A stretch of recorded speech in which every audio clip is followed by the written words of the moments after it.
I still got the blood vials, don't I? Hey, Rick, Vials 27 back here for yet another wonderful Zombies video. Today we're talking about that quote, the blood vial quote. What is going on inside Origins? That doesn't make any darn sense. Why are we bringing up the blood vials inside Origins? That seems out of time or out of place. Well, you would be totally right if this was original Origins, but this is Zombie Chronicle Origins. This is a debate that's been started in the community, but it's pretty well accepted by the people who've been following it closely, that Origins is in fact in Zombie Chronicles taking place after Revelations. Our characters have quotes in-game, even some that are referenced that I don't have footage right now, but people have been tweeting at me on Twitter telling me, hey Reed, you gotta check out these quotes, with Zetsubou Shima references inside Origins talking about the cobwebs that they had to deal with on the machines, and even eating spiders to survive on the map because of how hungry they were. Very interesting dialogue capabilities in there, telling us, guess what? Our characters have already been through this. They are remembering the stuff from the past, whether that's become world bleeding or because we're going through the cycles again. The whole next game definitely seems like it's going to be revolving around resolving the paradox of zombies. AKA, Treyarch has almost taken on the form of Dr. Monty, trying to put together all the universe's inconsistencies and continuity errors into one coherent storyline for us to enjoy, so we can get back to something that's not as complex as this, but having that beautiful lore we still know and love. With those quotes stated, there's more stuff to even back that up. If we look at the Monty radios, he talks about us being in Nocturne Toten and Varrox, but not being in there. So originally we weren't there, but now we are. And this is talking about this timeline in Zombie Chronicles. You know what I just realized? You weren't even there. At least not at first. It was some other random, forgettable soldiers that had the misfortune to live through that horrible night. Or Nacht, as it was actually known. Yeah, I speak German now. Grim, depressing. Oh, fuck. You weren't there either. But then you were. To me, right now, Zombie Chronicles is not the same as Black Ops 1. Now, some people said Jason confirmed this, but I still can't yet to find that the 1.0 characters are the original Ultimus characters we played through in Black Ops 1. I don't think that's the case. If you guys could link me that, I'd really be appreciative of that, but that's a conversation that we're having. In the previous video, we talked about the Dr. Monty radios. You can go check that out if you want to see them all transcribed, plus the breakdown of those radios, but a commenter had an awesome point, both for an Ascension radio and for the Shangri-La radio. When I was listening to the Shangri-La radio and they were talking about cycles and paradoxes, I mistakenly didn't understand the reference Dr. Monty was making. He started making parallels with a golden city. I associated that with El Dorado because we're talking about fantasy places like Shangri-La, and that's the connection I was making. But an awesome commenter pointed out to me, said, no, Red Austin27, let me inform you, that is an old saying for referring to San Francisco or the Golden Gate Bridge, calling it the Golden City. And that makes a lot more sense when he's talking about getting trapped in time loops, because he says it happens more often than you would think. The City of Gold was somewhere else. Well, it would have been if it actually existed. Poor souls. You know, that kind of thing happens more often than you realize.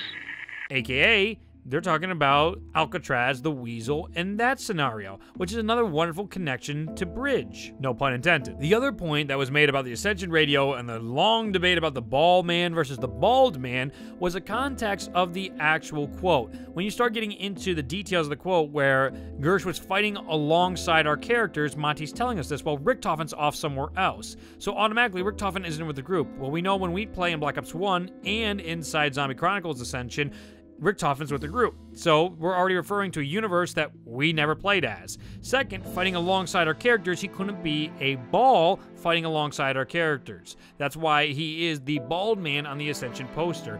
And Jason told us we get an answer to who the bald man was in the past with other interviews from other YouTubers. So it all makes sense contextually that it has to be bald man. I'm depressed, I'm still talking about this 3 videos later, but it is definitely Gersh is the bald man in the Ascension poster, and quite possibly we get to play with him in a future game, or at least see more references to him in all these timelines with our characters. It's really cool what that means for the future of zombies with the possibilities that Treyarch has opened. If you want more details about that, why don't you guess it?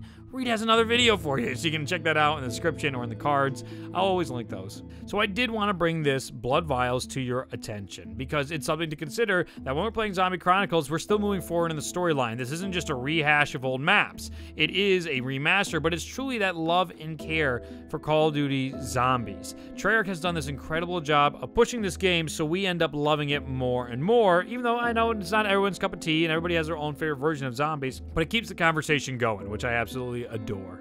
I hope you guys enjoyed this quick video about the Blood Vials and the connections to Zombie Chronicles being after Revelations and how this is all impacting the cycle of zombies. What do you think it's going to take to break the paradox inside the next game? This is really a justification for everything that happened in Black Ops 3.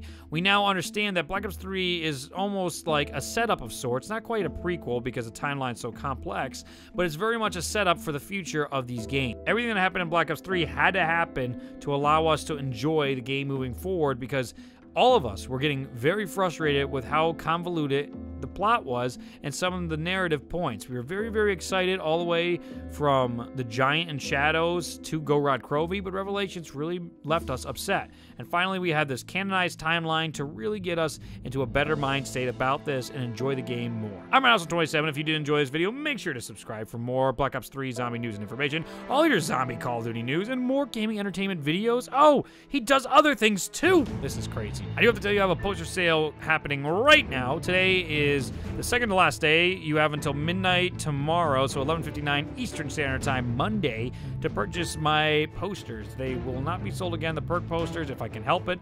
If I can figure it out, then I will bring them back, but it's not likely. So you might go months and months like I did last time. We went like 6 months before the last time I sold those, so people were upset because they wanted those darn perk posters. Get them now, because otherwise I can't promise they'll be around again in the future. I'd like to thank everybody who did place their order so far. Thank you so much for the support.